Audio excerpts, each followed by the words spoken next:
أعوذ بكلمات الله التامات من شر ما خلق. عمرني ما كنتش كنتخيل باللي هادشي ديال العالم الآخر وتواصل الإنس مع الجن كاين بصح. كنت ديما كنسمع القصص والروايات عليهم، ولكن كنت كنقول مع راسي هادشي غير خرافات والناس كيديروا ليه قيمة بلا فايدة. كنت كنظن أن كل شيء غير حيل وكذوب، حتى جا النهار اللي وقعت ليا فيه واحد الواقعة ما غاديش ننساها طول حياتي. هاد الواقعة بدلت ليا مفهومي على كل شيء، وعرفت باللي الحياة فيها أكثر مما كنت كنتصور. من داك النهار تبدلات النظرة ديالي لهاد الشيء ولا المحيط اللي كنت عايش فيه. ولات عندي أسئلة بزاف وما لقيتش ليها أجوبة، وحتى لدابا ما قدرتش نتخلص من داك الشيء اللي شفتو وعشتو. هادشي اللي خلاني أنني نتبع نتفقه وراقم، ولكن بلا نتيجة. ما علينا. سميتي أيمن، 19 سنة، مدينة كازا. عايش حياة عادية بحالي بحال أي شاب، إنسان فضولي وما كنتش عارف أن هاد الفضول هو اللي غادي يخرج عليا. عائلتي كانت متكونة من الوالد اللي كان سميتو محمد، أستاذ، والوالدة اللي سميتها مريم، ربة بيت. وعاد كاين اختي الصغيرة اللي كتقرا في الثالث، سميتها رانيا. عندي بروميير راني في لافاك، كنمشي لافاك غير نريح ونرجع. خوكم عطيها غير القص ولاصال. وفي الليل كنت كنخرج معاها حمزة. نسيت ما عرفتكمش بحمزة. حمزة بحال خويا، قرينا بجوج وكبرنا بجوج. هو ديما كان مهووس بالحوايج الغريبة، القصص ديال الجن والأرواح والعالم الآخر. ديما كنا كنتلاقاو كيبدا يعاود ليا على القصص اللي كيسمع والأفلام اللي كيتفرج. كنت كنقول ليه هادشي غير خرافات وكيزرع الخوف في قلوب الناس، وهو ديما كان كيجاوبني بنفس الطريقة. كان كيقول لي ايمن، كاين شي حوايج في هاد الدنيا اللي العقل ديالك ما يقدرش يفسرها. قلت لي انا هادشي ما كيدخلش ليا لدماغي وما كنآمنش به. حتى لواحد الليله وغادي يجي عندي حمزه ويقول لي سمعت بواحد اللعبه سميتها ويجا، كتخليك تستحضر الارواح وتتصل بالعالم الاخر. اش بان لك نجربوها؟ ضحكت وقلت ليه واش من نيتك؟ داكشي ديال الافلام والمسلسلات ما عندنا ما نديرو به. دوز نلعبو شي ماتش في البلاي. سلختو كما العاده، كملنا ومشى هو لدارو. دازت ديك الليله والهضره ديال حمزه بقات كدور ليا في راسي. جاني الفضول وقلت مع راسي واش زعما يكون هادشي اللي كيقول حمزه بصح، باش نقدروا نتواصلوا مع العالم الاخر. دازوا ليا حتى لواحد النهار اللي غادي تبدل فيه كل شيء. كانت العطله وكان الوالد والوالده واختي الصغيره غادي يسافروا عند جدي في العربيه. قال لي الوالد وجد راسك تمشي معانا. الصراحه ما كنرتاحش في دار جدي، عزيد عليها ما كان لا ويفي لا ريزو تما لا والو. درت السبه للوالد باللي عندي الامتحانات مور العطله. قال لي صافي هي هذيك. جمعوا حوايجهم صحاب الدار، هبطت معاهم الحوايج للطوموبيل، سالمت مع والدي واختي الصغيره ومشاو. صراحه ما كنتش عارف شحال ممكن يجلسوا. قال لي الوالد من 4 ايام حتى ل5 ايام. المهم دخلت للدار وسديت الباب، طيبت ما ناكل وهزيت الصاك ومشيت للاصال. ترينيت ورجعت، كليت عاوتاني وريحت في الصالون. جبت التليفون وصونيت الحمزه. جاوبني وقلت ليه اش بان لك نجي ندير لعبو البلاي، الدار راهم مسافرين. قال لي صافي انا جاي، وقطع التليفون. حمزه حسيت به ماشي هو هذاك.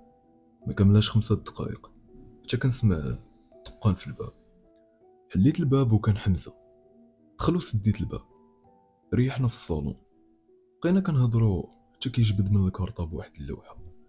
قال لي هذه هي الويجه اللي قلت لك عليها. كانت كبيره شويه على شكل مستطيل وفيها ارقام وحروف ابجديه وعباره ياسونه. قلت ليه منين دبرتي على هذا العجب؟ قال لي كنت كندور في الانترنت حتى طلعت ليا في واحد السيت، دومونديتها داز السيمانه ويلا وصلتني. اليوم غادي نلعبوها انا وياك. قلت لي خلينا من هاد التخربيق، غادي نلعبوا البلاي. قال لي كون راجل صاحبي، مالك خايف؟ قلت ليه مانيش خايف، ولكن خلينا من هاد الشيء. قال لي ما تخافش صاحبي، شنو غادي يوقع كاع؟ بقى حمزه كيحكر عليا حتى وافقت. دورتها في راسي وبانت لي هذه فرصه باش نبين ليه هادشي غير خرافه. قلت ليه صافي خلينا نشوفوا هادشي ديالك فين غادي يوصل. حط حمزه اللوحه ديال الويجه فوق الطابله. سولته وقلت ليه كيفاش غادي نلعبوا وشنو هما قوانين اللعبه. قال لي اللعبه باش تنجح خاصها واحد الطقوس. قلت ليه ما انا طقوس. قال لي غادي نحتاجو الشمع. واش كاين؟ مشيت للكوزينه حليت البلاكار، بانوا لي واحد الشمع صغار تما. هزيت 3 وبريكه ورجعت عنده عطيتهم ليه، شكلهم على شكل مثلج. طفينا الضو شعلهم وبدينا اللعب. طريقه اللعب كان واحد مؤشر صغير على شكل مثلج، كنحطو صباعنا عليه وكندورو 3 ديال الدورات على اللوح، وكتقول ويجا 7 ديال الخطرات. من بعد كتسول السؤال اللي بغيت. بدينا اللعب. ويجا ويجا ويجا ويجا ويجا ويجا. ويجا. بدا حمزه وقال واش كاينه شي روح معانا. مشى نيشان لعبارة ياس. قلت لي واش كتمرقن بيا؟ خلينا منك حمزه. حمزه شاف فيا وحلف ليا باللي ماشي هو اللي حرك المؤشر وباللي تحرك الراس. قال لي نوبتك دابا. سولت وقلت الا كاينه شي روح معانا تعطينا شي اشاره. ما طرا والو، حتى شويه كتبان ليا الشمعه طفات. ناري ناري ناري مسخوط الوالدين، اش دانا لشي ويجا ولا شي زبل. لو كان رحنا لاعبين دابا البلاي وهانيين مع راسنا. الخوف بان علينا بجوج انا وحمزه. ما كنتش باغي نكمل، ولكن شي حاجه في الداخل ديالي كانت كتقول لي كمل. شفت في حمزه ودرت ليه بعينيا ديك اللعيبه ديال نوبتك. سول حمزه وقال شنو سميتك. المؤشر بقى كيمشي للحروف بالزربه وعطانا اسم ملك الظلام. ديك اللحظه سمعنا التليفون كيصوني. كان التليفون ديال حمزه. جاوب حمزه وكانت الوالده ديالو. قالت لي خاصك تجي ضروري للدار. قال لي صافي واخا انا جاي. قطع التليفون وقال لي خاصني نمشي دابا ضروري حتى الغدا ونكملو. مشى حمزه وسديت موراه الباب. جاني الجوع ومشيت للكوزينه باش نقاد ما ناكل.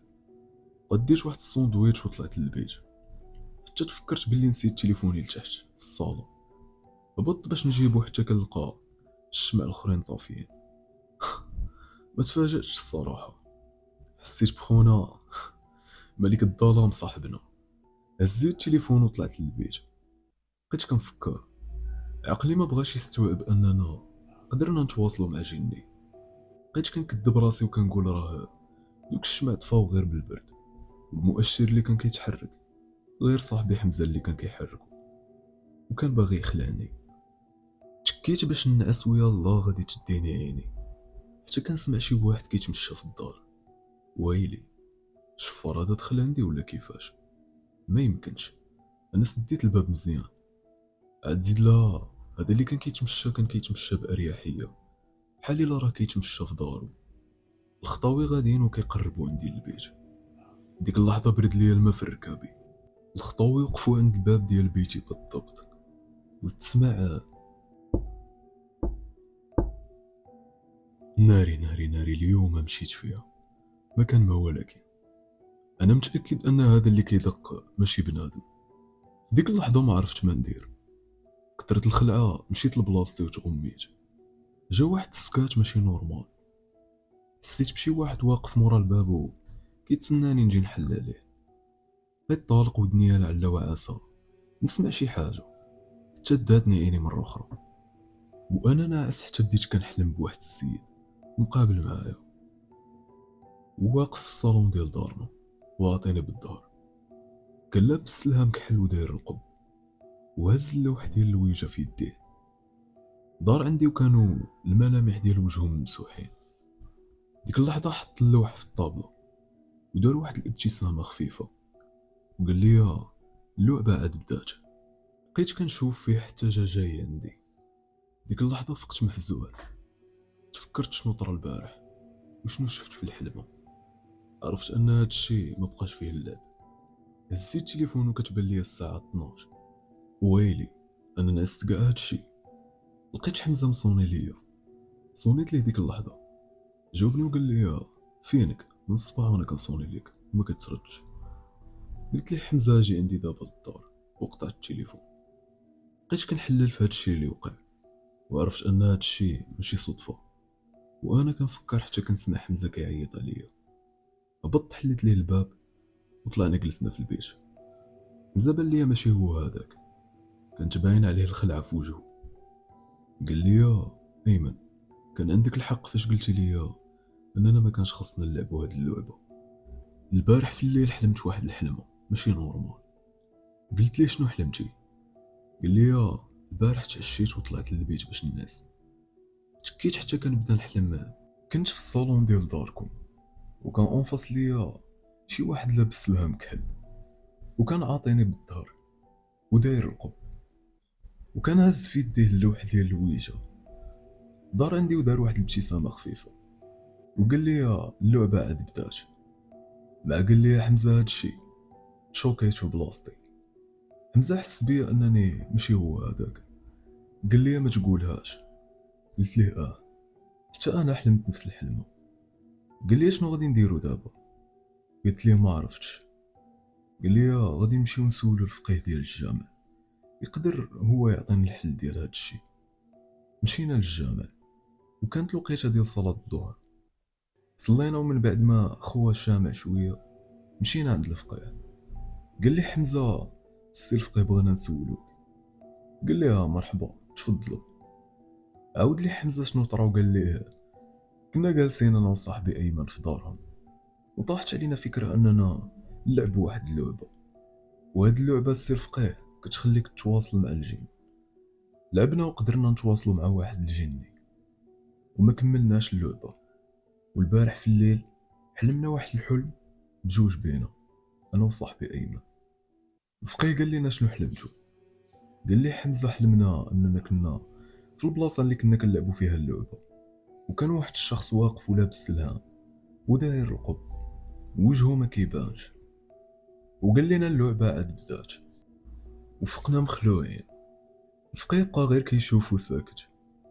قال لي حمزه عاونا السي الفقيه الله يرحم ليك الوالدين. قال لنا الفقيه حاولوا تبعدوا من هذا الشيء وتطلقوا صورة البقرة في المكان اللي لعبتوا فيه، وتقربوا من الله وتذكروا الله، وان شاء الله غادي يكون خير. شكرناه وتحركنا من الجامع. مشى حمزه لدارهم وانا تحركت للدار. درت داكشي اللي قال لنا الفقيه، توضيت وصليت واحد جوج ركعات وطلقت صورة البقرة في التلفازة. حسيت بالراحة الصراحة. صافي داز الوقت وفلاشية تحركت لاصاب، درينيت ورجعت للدار. غديت ما ناكل وطلعت للبيت، كليت وبقيت كنتفرج. صافي واحد شويه بغيت ننعس، حطيت التليفون وشعلت التلفازه. درت واحد القناه فيها القران. شويه داتني عيني ونعست.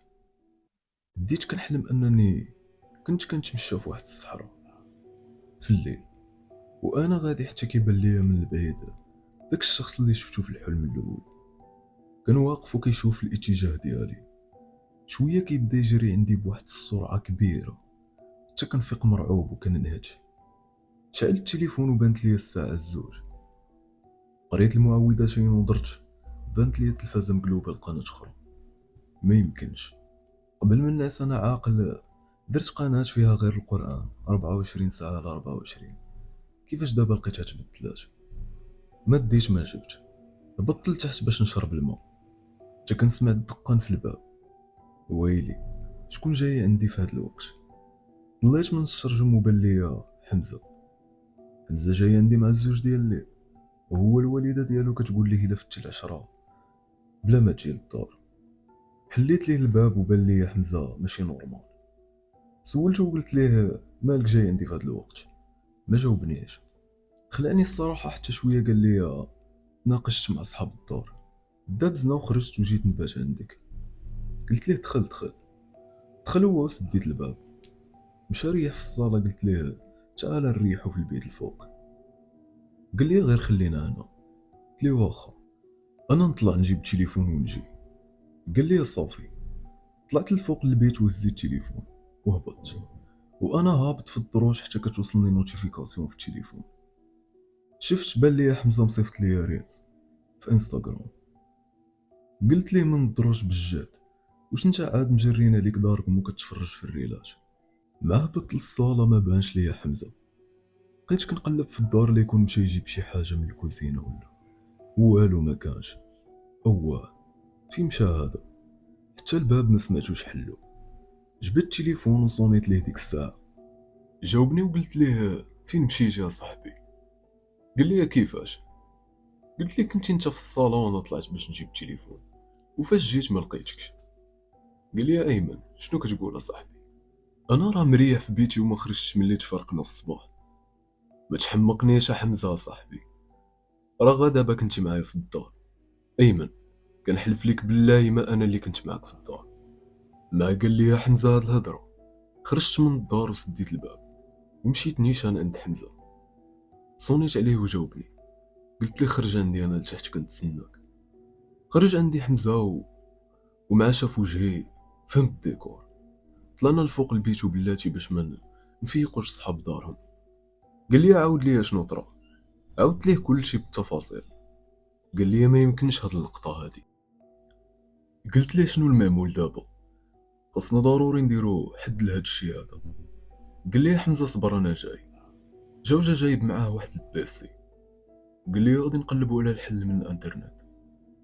حلينا البيسي وبدينا كنقلبوا، واثناء البحث ديالنا قدرنا نوصلوا لاسباب بزاف لهاد الشيء اللي وقع لينا، واستنتجنا ان السبب الرئيسي لهاد الشيء هو ان اللعبه ما كملناهاش. بالعربيه خاصنا نكملوا اللعبه. وقرينا شي حوايج اللي خلعونا الصراحه، منهم ان بزاف ديال الناس اللي لعبوا هاد اللعبه ماتوا وهما منتحرين. وعاد كاين اللي هبل. بقينا كنقلبوا على طريقه انهاء اللعبه، ولقينا ان قبل ما نوضوا من اللعبه خاصنا نطلبوا من الروح اللي حضرناها اننا غادي نساليو الجلسه، وخاصنا نتسناو المؤشر يتحرك العباره جود باي، ومن بعد نحيدوا المؤشر من فوق اللوح ونجمعوا اللعبه. هنا فين غلطنا انا وحمزه. شاف فيها حمزه وقال لي غادي نرجعوا لداركم ونكملوا اللعبه. قلت لي واش انت مريض ولا مالك؟ واش باغي تلصق ليا الجن في الدار؟ قال لي راه البارح فاش كنت راجع من الجامع بنت لي واحد الدار مهجوره ماشي بعيده من هنا، اش بان لك نكملوا اللعبه تما؟ قلت لي مزيانه صافي، في العشيه غادي نمشيو حيت في الصباح يقدر يكون تما شي واحد. قال لي صافي فكره مزيانه. نعسنا وفقنا الغد ليه في الصباح. فطرت مع حمزه ومشيت للدار، والصراحه بقيت مخلوع. جلست في البيت وبقيت كنفكر في داك الشخص اللي وقف عليا في الحلم. بقيت مريح في الدار وحسيت براسي ما كاينش بوحدي. داز الوقت وفي العشيه توضيت صليت العصر. هزيت اللوح ديال الويجه وقصدت الدار ديال حمزه. وصلت عنده وصونيت ليه وهبط عندي. قال لي واش انت واجد؟ قلت ليه على مولانا. تحركنا للحانوت وخدينا واحد 3 ديال الشمعات وبريكه وقصدنا الدار المهجوره. ما كانتش بعيده على الدار ديال حمزه. بقينا كنتبربصو تما لا يكون شي واحد لداخل. ما بان لينا حتى واحد وتمينا داخلين. طلعنا للفوق باش حتى الا كان داخل شي واحد ما يشوفناش. شعلنا الشمع وحطينا اللوح ديال الويجه في الارض وقعدنا. بان لينا الخوف بجوج قبل ما نبداو اللعبه. حطينا المؤشر فوق اللوح ودرنا صباعنا عليه ودورنا 3 ديال الدورات على اللوح وقلنا ويجا 7 ديال الخطرات. بدا حمزه وقال واش كاين شي روح معانا. المؤشر ما تحركش. عاودنا نفس الشيء وهاد المره انا سولت وقلت واش انت كاين معانا ملك الظلام. ديك اللحظه المؤشر مشى العباره ياس. حمزه كيبان ليا مخلوع بزاف وبحال باغي ينوض يهرب. بقيت شادو في يديه بالجهد. هضرت وقلت كنعتذروا من الغلط اللي درناه اننا ما كملناش اللعب. في ديك اللحظه جا السكات وما طرا والو حتى لواحد اللحظه الباب تلتخ بالجهد. ديك اللحظه برد لينا الماء في الركابي. حمزه بكثرة الخلعه هرب وقصد الدروج. تبعتو شديتو من يديه. قلت ليه شنو كدير صاحبي؟ راه خاصنا نكملوا اللعبه باش نتهناو من هاد الشيء هذا. حمزه ما بغاش وقال لي يا ايمن خاصنا نخرجوا من هنا بالزربه. قلت ليه حمزه صاحبي ما ديرش شي حاجه اللي غادي ندموا عليها بجوج. خلينا نكملوا اللعبه وغادي نتهناو بمره من هاد الشيء هذا. واش باغي اللعنه تبقى تابعاك طول حياتك؟ قدرت نقنع حمزة باش نرجعوا اللعبة، وخا الصراحة حتى أنا كنت خايف وكان عالم بيا غير الله. رجعنا ودرنا نفس الشي.